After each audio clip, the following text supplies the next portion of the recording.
नमस्कार प्रणाम। हम राउत छोट भाई धनंजय धड़कन हमार देखे वाला भोजपुरिया भैया सबके सबके के जैसे पैर छू के प्रणाम करतानी। भैया सब बहुत खुशी के बात बा कि आज अपना छोट भाई के प्यार दुलार से बात देतानी बनौले बनी और से ये बनौले रही। आ एक से एक गाना भैया सब मार्केट में सुनने की मिली, एक से एक जबरदस्त। भैया अभी मीटर हमारा गई है कि छुटका पड़ल लहंगा के भीतर। ठीक भैया गाना खराब नहीं किए, लेकिन एक से एक भैया गाना हम भैया मार्केट में रोज सबके दिल बहलावे खातिर। और हम चाहें कि हमारे भैया के बड़ भैया के सुभाष भैया का एगो चैनल बा, सुभाष राजा जी लाडला म्यूजिक।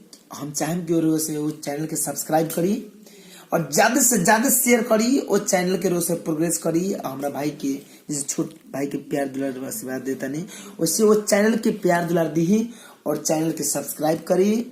और हमारे सुभाष भैया के और हमारा गाना भी अब तो हम मुक्त बानी, जहाँ तरीके मुक्त सब स्टूडियो से गा सकता नहीं। ठीक, और लाडला म्यूजिक से भी हमारा गाना आई भी है बहुत जल्दी। तो हम चाहें कि वो चैनल के सब्सक्राइब करिए लाडला म्यूजिक और बेल आइकन के दबाना ना भूलिए और ज्यादा से ज्यादा शेयर करिए। लव यू, प्रणाम।